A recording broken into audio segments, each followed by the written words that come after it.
Welcome back to Nerds R Us, where anyone can be a kid. It's me and Ike today, and we're talking Seven Deadly Sins. What's up, guys? Seven Deadly Sins time. Seven Deadly Sins. I mean, first of all, one of the first Netflix ever coming out, dude, and solid straight out of the gate. Great story, great characters, classic mixture. So like Funimation type of anime, but still like super with adult themes and actual death consequences and stuff, but still super like campy and shit with like good jokes and good back and forth between characters. Who's your favorite sin? Season 1 and Season 2. You gotta choose between the 7.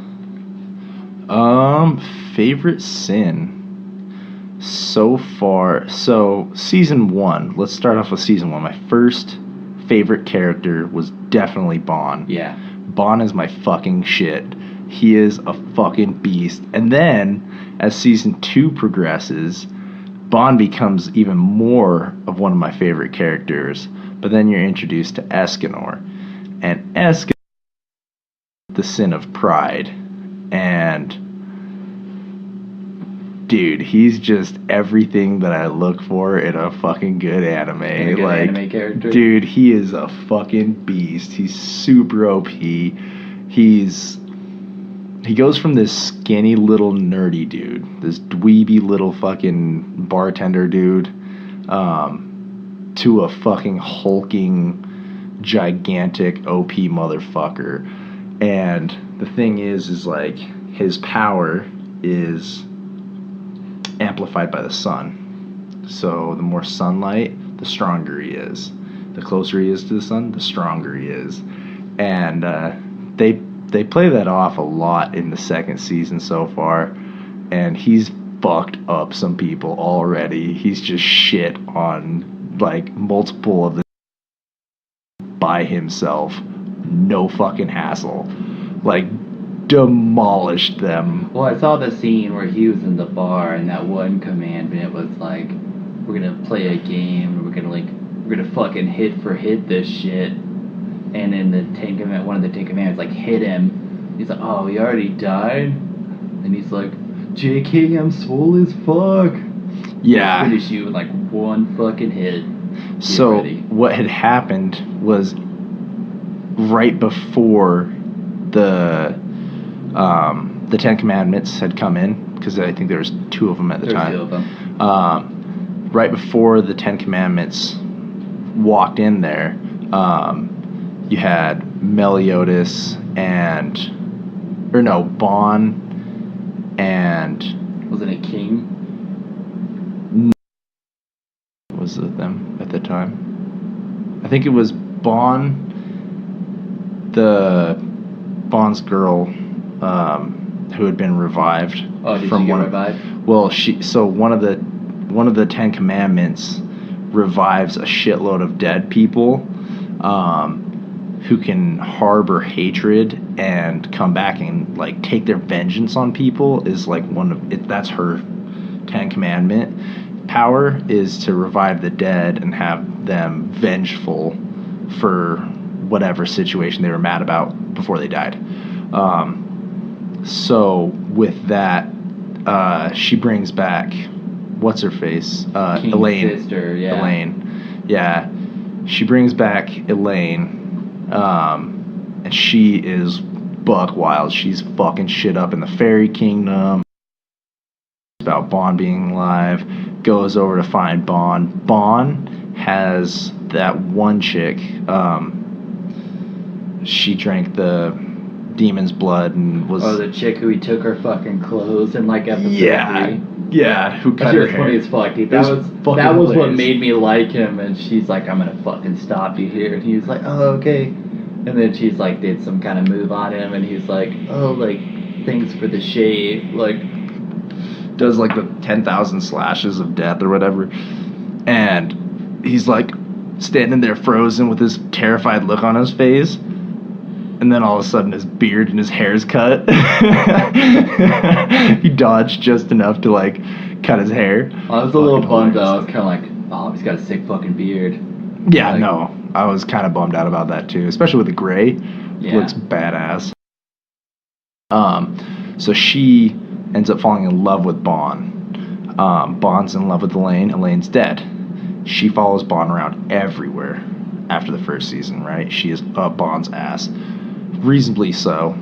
I mean, he saved her multiple times. And so she's like obsessed with him, right? Well, Elaine comes to Bond after being newly revived and vengeful, and finds, because she's vengeful against her brother for leaving, she finds Bond and is like, oh shit, Bond, calms down for half a second, sees the other chick, freaks the fuck out and tries killing her. So Bond kept stepping in the way and letting her attack him. And so Bond's getting fucked up. He finally calms her down enough to like bring her back to some reasonable state. Break the spell. And then the Sins arrive and they start shitting on him. Bond does pretty good for a little while, and then he gets pretty ultimately fucked.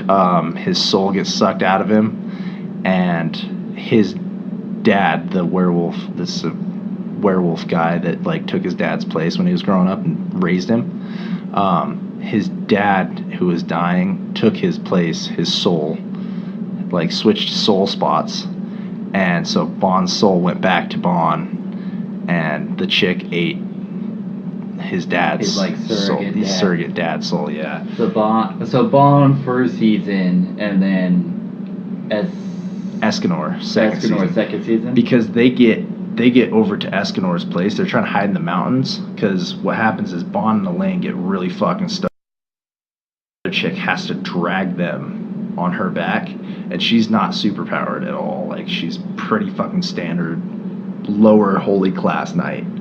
Like, no real skill yet. So she's manually like huffing them around on her back. And Elaine, this is kind of when Elaine like stops and gets full control, because Elaine sees her carrying both of them, even though the 10 Commandments are trying to kill them all. She won't let go of either one of them. She's like, no, I love Bond. Bond's in love with you. I cannot let you go either. Because Elaine was like, oh, just leave me, blah, blah, blah, I'm already dead. And she's like, Bond would never forgive me, like this, that, and the other thing. And so she keeps dragging him on. The 10 Commandments are like throwing fucking wild pot shots at him and like blowing him into fucking never. To this mountain range. They hide in this mountain bar, and it turns out to be Escanor's bar. Well, they sense their power levels that went in there, and one of the 10 Commandments, the red armored guy, I can't remember his name right now, chops the mountain in half.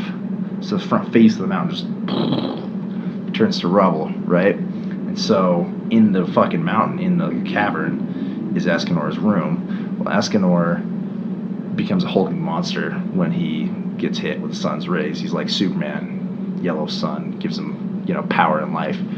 Also, that's why you fucking like him, because he's like the Superman of Seven Deadly Sins. He's like the King Kong Hulk Superman. It's badass. He's brawly. He's brawly. I was kind of getting that vibe from. So, as far as first season goes, Bond's your favorite sin in the first season. Who falls scene, and who falls to your least favorite sin in the first season?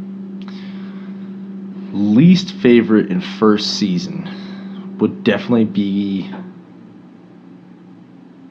God, I would say Gother. I was gonna say Gother, but King is really under impressive in that situation. I don't know. You remember that scene when he's fighting the two Holy Knight chicks, the black-haired one and the one who ends up being in love with Bond? Yeah. And then they're like, we're gonna fucking unleash our super moves, and he's like, ugh, and he gets hit by it, and he's like, hey, you guys need to try harder, like, this isn't even fun, and shit like that. That was the thing. So with that was like his one shining moment, right? He really didn't do much else. In the second season, he's mostly overwhelming as well. He's just kind of a tag-along, get slapped around, crybaby, little bitch-ass nigga. And it really just gets on my shit after a while. He does have one really shining moment so far in second season. and he's protecting the giant lady. Diane, yep. So he's protecting Diane in a battle, and he actually gets control of his full power. Temporarily, it hurts him a lot to run that maxed out. But yeah, he fucks some shit up, and I was like, oh, okay, you know, let's think. There are a couple times in the first season where you see him pull out like 50% to like 75% power, and he's murking some fuckers. Like, he does good work. They clearly point out he's weak when it comes to physical attacks, but his magic is better than like anybody's else. Like, because he is the Fairy King, because he's drawn off the power from the tree that's in like the Fairy Kingdom and shit. And because he has all that magical power, like when he like, there's a part where he's fighting his like former best friend towards like the end of the first season, and he fucking catches him in like the bear pillow and like fucks his day up, and he doesn't kill him because like, I don't have to kill my best friend twice. That shit fucking sucks. I thought that was a good like story arc. Like, it made me respect him more. His backstory was really good because he had the whole situation with Bond and his sister. And then he had the situation where he's like, I know this guy, but I don't know who he is, but I know him and shit like that. Then it turned out it was like his best friend in disguise who was dead but revived, and then kept getting revived over and over. And then like slowly becoming more and more of a fucking dickbag. And then the guy was like, you know, like got his like sanity back for a sec, and then he's like, you have to kill me. And he's like, I can't kill my best friend. He's like, we're not fucking friends anymore. Friendship over. Now fucking kill me. That part was intense as fuck. Cause I was like, oh, dude, like, I'm pretty sure I cried. I was like, oh, you gonna play that? Like, you already had to kill him once. They showed the whole backstory for it and why you had to kill him. And then he's gotta do it again. All because fucking Hendrix. Speaking of Hendrix, do you remember the scene where Hendrix is all like, it's like right towards the end, and it's before he takes in the gray demon, but he already has the red demon's powers or whatever. And he's like, I have the power of the red demon. And then Bond's like, oh, the red demon? And he comes up and just fucking smashes him. Yeah. And I was like, yeah. Yup, that was fucking awesome. That's why I love Bond, though. Bond is just, he doesn't give a shit. He's so, like, I thought he was the Vegeta of the show when he first came on. I was like, oh, he's like the Vegeta of the show. He's like kind of right there with Meliodas, and they're kind of like, you know, challenging each other and shit, but they're friends. But then like kind of he took a turn, like a more sincere turn as a character, where you're like, oh, he's not just a douche with some emotion. He's almost like more emotion than Vegeta, douchey. A lot more. And you learn so much more about him in the second season. Like, his whole background story is really fucked up. All of theirs are really fucked up. And you learn more about their history in the second season, and it's so powerful. But is there more Gother backstory in the second season? Because his story is so murky in the first season. He's got the sick armor, and then it was like, oh, just kidding, he's like this small, I thought it was a chick, but then it turned out it was like something completely different. And then he gets his head cut off or whatever, and they're like, oh, I think Gother's like dead. No, I'm good, I'm just holding my own head. So Gother, we find out in the second season, he's a puppet. He's a puppet possessed by demonic powers. He isn't real. That's why his physical body is completely irrelevant to his state of being. No matter how many parts you chop him into, whatever. That's what the suit was doing. The suit would contain his power and help him regulate. So Gother is actually a fucking badass. I was kind of bummed when he lost that suit. Anytime I see like they do a flashback of them all in their like full armor and shit, I'm like, damn, these was some fucking sick armor. Like, rock that shit. Like Meliodas' was shit. Meliodas' full gold armor, dude.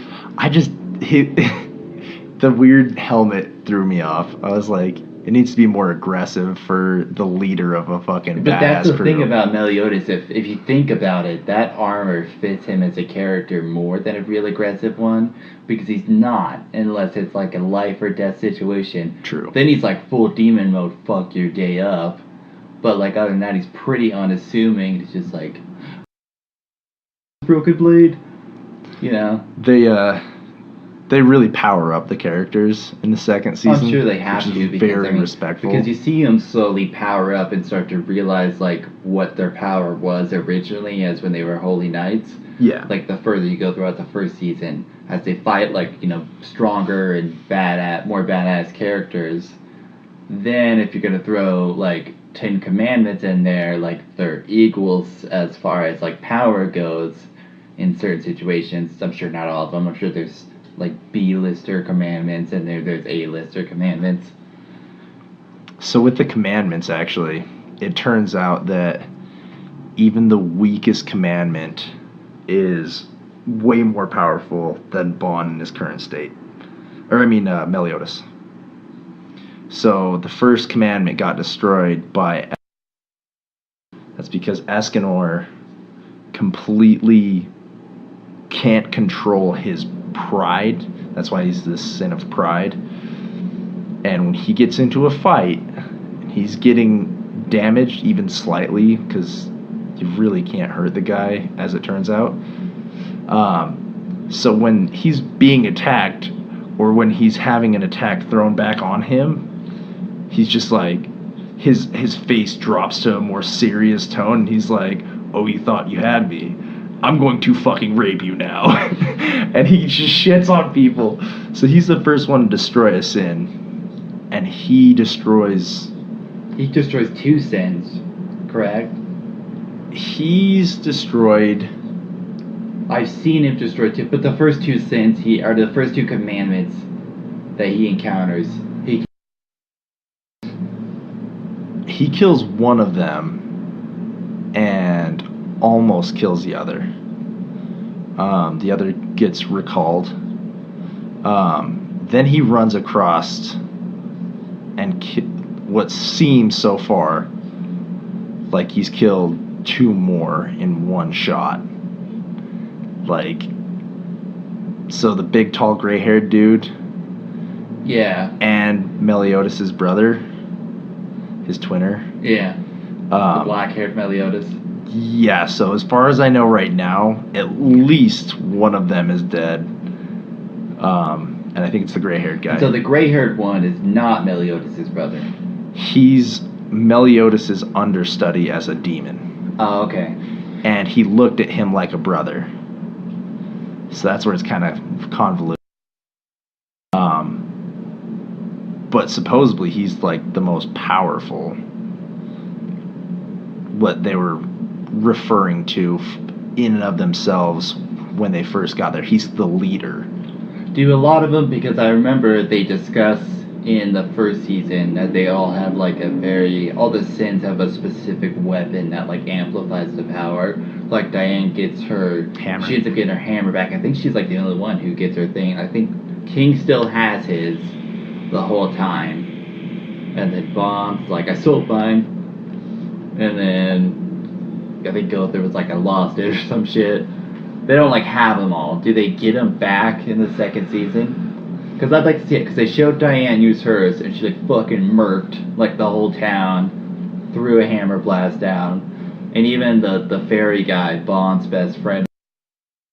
Here's the weird thing. So Diane is the only one who has her weapon, right? She's the only one. With that, she has lost her memory multiple times, and she can't remember how to use it fully. She doesn't understand her own powers fully yet. Even to this far in the series, she lost her memories again, actually, as it turns out. So she doesn't remember anybody. She gets lost, and there's this whole side journey of her. Really fucked situation. But as far as Meliodas is concerned, he gets... What's her face? Not Elizabeth. the chick that he was in love with before he knew Elizabeth. I don't think I know who you're talking about. That sounds like second season talk. No, that's first season. They reference her. Oh, did they reference it? Yeah. They actually show her, though. I don't think they really show her too much. There's a flashback with her in it. But, yeah, it's been a minute since I've seen the first season. They still got freaking my main band, freaking Guild Thunder up in there in the second season. So here's the thing is, even though they don't have their weapons, they go through this strength training, this druid strength training, and they become fucking badasses. Like, God, dude, I think they almost double or over double in some cases their power levels. It's fucking badass. They get violent and crazy and fuck shit up. So Bond is still kind of a bitch-made guy right now. Okay against the sins, but like, or I mean against the commandments. Commandments. Yeah, so like with that, he can only do so much because, especially when there's more than one of them, like he can use his fox hunt to like overpower himself, but draining their physical strength, it takes a toll on his body, and that's kind of where he started getting fucked up, and that's where that one chick had to carry him in a lane. Well, it's just like when he fought Meliodas in that weird 1.5 season abridged 4-episode bullshit where they were in that cube and they were fighting. Yeah. And then he drained everybody's power, which I was like, oh, that would have been like useful to do when they were fighting all the other holy knights like a day ago. Yeah, probably could have broke that shit out. Yeah, he's severely unimpressive so far. He does alright for himself, but do some damage is Meliodas initially, and that was before the druid training. He did some fucking work, and I was like, I mean, they were underpowered too, but he shit on the Ten Commandments, like all of them all at once. He bounced around, just fucked them up. So that was pretty impressive. Escanor has demolished a good amount of the fucking Ten Commandments by himself. What about Merlin? Here's the thing, is Merlin dies, and she just came back and shit on 2 of the Ten Commandments by herself. She's way fucking OP too, apparently. Did they do anything with the King Arthur storyline that they were... He's still ingrained in it. Okay. I was wondering... not a major part, as much as I thought he might moment, but he's still putting in work here and there. Not as impressive of a guy. Like the story for the second season was going to be about them going to help with his kingdom. That's what I was thinking too. But I mean, in the season, they're trying to protect that land and stuff, and they lose it. Meliodas dies. Yeah, I knew Merlin that. dies. They both end up coming back, and they're fucking crazy strong. They both just came back in this last episode. It's the classic Super Saiyan thing where if you die and you come back, you're like twice as strong. That's the classic anime thing. You always come back stronger. Yeah, they keep doing that, and it's just getting crazier and crazier. So I'm stoked. All right, well, we're about like 24 minutes in, so I think it's about time we because we could very easily go on for an hour, but I'm sure y'all got shit to do. But we'll hit up some more 7 Deadly Sins in the future, I'm sure. But in the meantime, check out our other episodes at nerdsrs.com. That's NRDSRUS.com. You can also find us on Facebook under the same name. We're also on Instagram, Twitter at NerdsRS1. Still looking for the guys who took at NerdsRS. Those sons of bitches. Like the Ten Commandments of my fucking life. Anyway, and also, in the meantime, stay nerdy, stay classy, and thanks for listening.